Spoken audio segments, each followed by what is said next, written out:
Hi, I'm John Green. Welcome to Crash Course Big History. Today we're going to look at the modern revolution. Mr. Green, but what does modern even mean? I mean, I know that fax machines and Super Nintendo are modern, but people used to think that toilets that flushed were modern. That's actually a pretty perceptive question, me from the past. So if we're going to talk about modernity, we should probably define modernity. But first, I have great news. There is a future, me from the past, where video games are so much better than Super Nintendo. In fact, this machine plays 24,000 games, and it's in the office of future you. What were we talking about? Oh, right, modernity. So some historians date the beginning of the modern era with the beginnings of the Industrial Revolution in the 19th century. Some date it to the French Revolution in 1789, some push it further back to 16th and 17th century European colonialism, and some date modernity with the European Renaissance and call anything past the year 1500 early modern. But through a big history lens, all of these are just signs of acceleration in human collective learning, which was already underway and took its first tiny steps in East Africa 250,000 years ago. Then again, it would be silly to call the first human foragers early modern. So for the purposes of today, let's say the early modern period began around 1500 and the modern period around 1750, with an acknowledgement that it's all a little bit arbitrary. And I know what you're wondering, but no, 1750 was several decades before the first flushing toilets.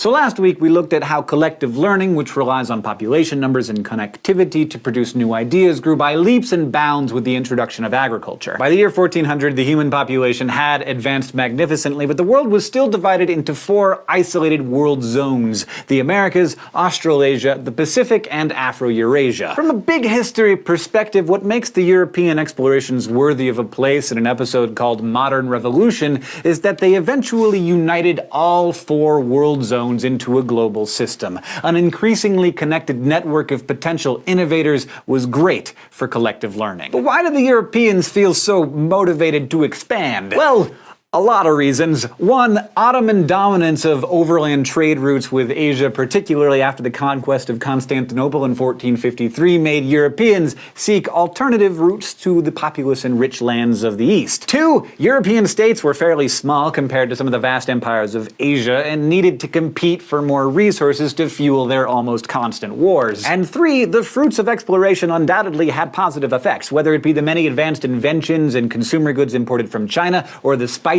of India and Indonesia, or crops from the Americas. That last one should not be underestimated. Crops like the potato, which earned the nickname ready-made bread because it was easy to prepare, combined with maize and squashes and tomatoes and various yams, allowed farms in Europe to support more people. This was also good for Asia, where those crops were introduced in the 17th century. And let us not forget about the vast amounts of silver that the Spanish acquired from the Americas, or the many cotton, tobacco, and sugar farms that Europeans bolstered their economies with. The unification of the world zones also had many negative effects. For instance, it was terrible for people who worked on those cotton and tobacco and sugar farms. Europeans increasingly relied on African slaves, the first of whom were granted to the Portuguese by African rulers, and then, several centuries of horror ensued, with an incomprehensible number of African slaves dying in the appalling conditions of the Atlantic crossing. Life was also pretty miserable for the slaves that survived the journey and generations of their descendants. Also, because Afro-Eurasia was a modestly connected, thriving cesspool of disease,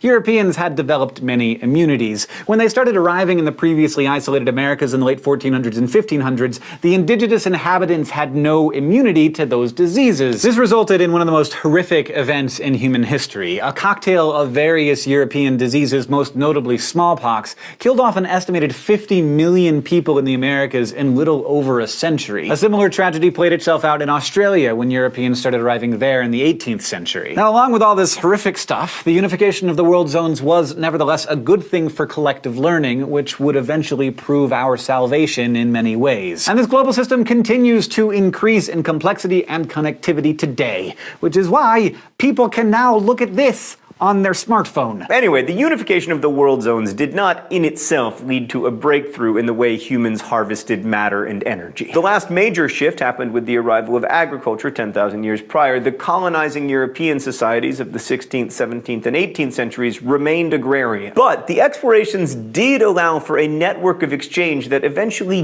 did lead to a major breakthrough in how humans harnessed more energy and produced more and more cultural complexity.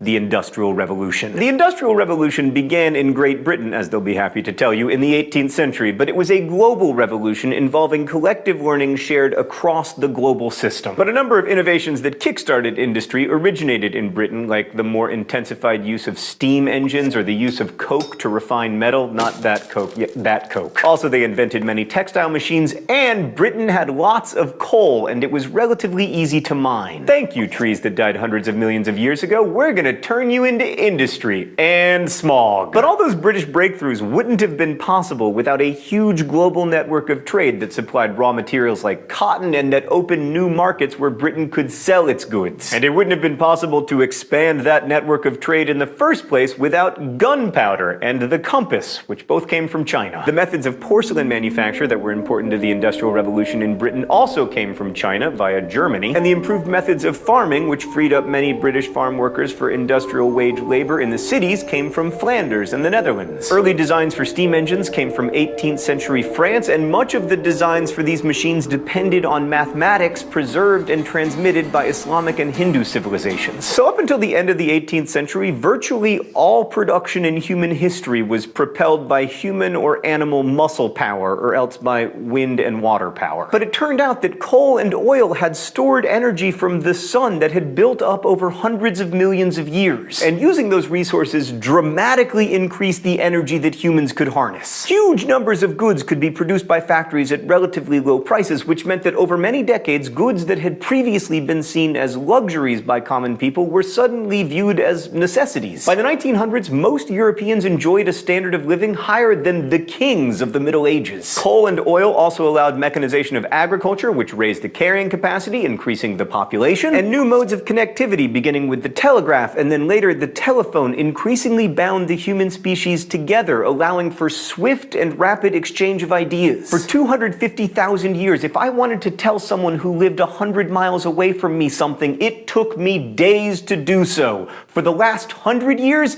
it's taken me seconds. Because a slight tweak in modes of production in the 18th century and the adoption of fossil fuels led to an explosion of productivity and invention in the 1800s and 1900s, people often compare the Industrial Revolution to the Cambrian explosion about 540 million years ago. Remember, when a new skill or trait opens up new ways or niches to extract energy from the environment, evolutionary change can proceed very quickly. In the Cambrian explosion, that evolutionary change was biological. In the Industrial Revolution, that increased pace of change was cultural. Consider bike design. In the 1800s, there were many different designs for bikes, some of which look amazingly, terrifyingly unsafe. In the beginning of innovations for bicycles, a huge number of designs filled all the available niches. Eventually, those designs started competing with each other, and a few forms won out. You got the road bike and the mountain bike and the BMX bike. Just a little bit different variations of the same thing. Another example is the adaptive radiation of electronics. Take a look at all the stuff you needed in the 1980s to do what your average cell phone can do today,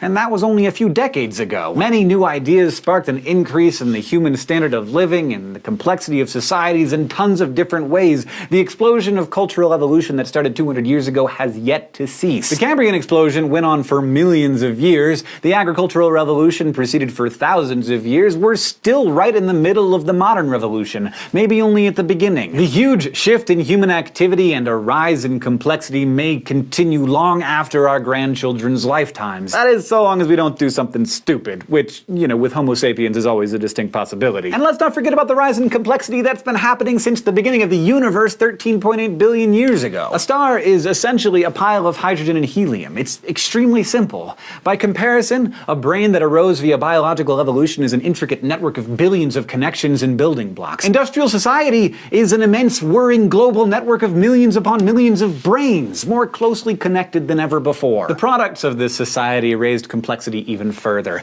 Bottom line is this: if the first part of this series, which looked at the vastness of the universe, made you feel insignificant? Just remember that now, at the tremendous heights of technological progress, humanity is, in terms of networks and building blocks, the most complex system that we know of in the universe. And there's currently no end to the potential for rising complexity in sight. But this brings us to a long-standing historical question. Why did the Industrial Revolution happen in Britain? Great Britain was certainly uncommonly well positioned. That said, so was China. So why didn't the Industrial Revolution happen in, say, Sung Dynasty China between the 10th and 13th centuries? So we know the two main drivers of collective learning are population numbers and connectivity, and China has had both for a long time. The medieval Chinese had much more advanced agricultural methods than Europe. They paid attention to weeding and growing crops in rows and frequently used tools like the seed drill. And they were doing it all centuries before that stuff was even heard of in Europe. In the 900s, the spread of wet rice farming in southern China raised the carrying capacity even further because rice fields simply produce more food. They are more efficient. Also, rice is easier to prepare than the laborious European process of turning wheat into bread. So during the 10th and 11th centuries, the Chinese population increased from about 50 or 60 million to about 120 million. That's a lot of new innovators. So many, in fact, that Sung China came close to having a modern revolution of its own. I mean, coal was used to manufacture iron. Production increased from 19,000 metric tons per year around 900 CE to 113,000 metric tons by 1200 CE. The Sung dynasty was the first to invent and harness the power of gunpowder, and then later in the 15th century, Zheng He conducted overseas explorations decades before Columbus. Textile production showed the first ever signs of mechanization in ways similar to the European spinning jenny. But China had dry coal, while the British needed to pump water out of their coal mines in order to mine coal, which led the British to build steam engines. So why didn't the modern revolution start in China around 1000 CE? Well, it might have been the cultural and political climate and a shift away from innovation and commerce at the end of Song China in 1279. Possibly because they hadn't united the world zones in a network of trade and unified collective learning. And possibly because the right combination of cultural innovations required to launch a Cambrian-style explosion of growth just didn't happen. The point is that collective learning is such a powerful force that from the explosion of the world population from only 6 million people 10,000 years ago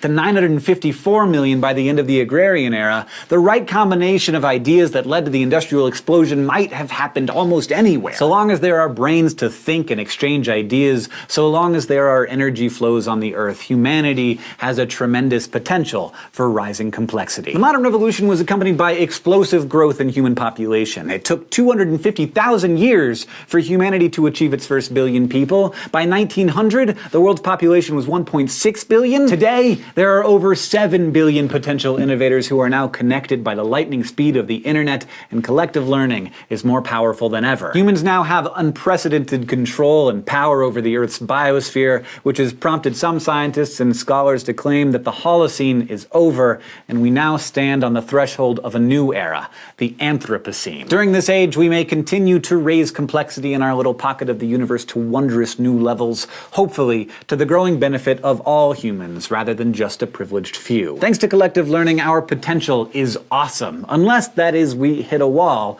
like agrarian societies did every few centuries when their population growth outstripped their rates of agricultural innovation. We're now in an era of immense danger, where the modern global system of humanity might exhaust the resources of the earth in the same way that agricultural societies often exhausted the resources of the field. More on that next time.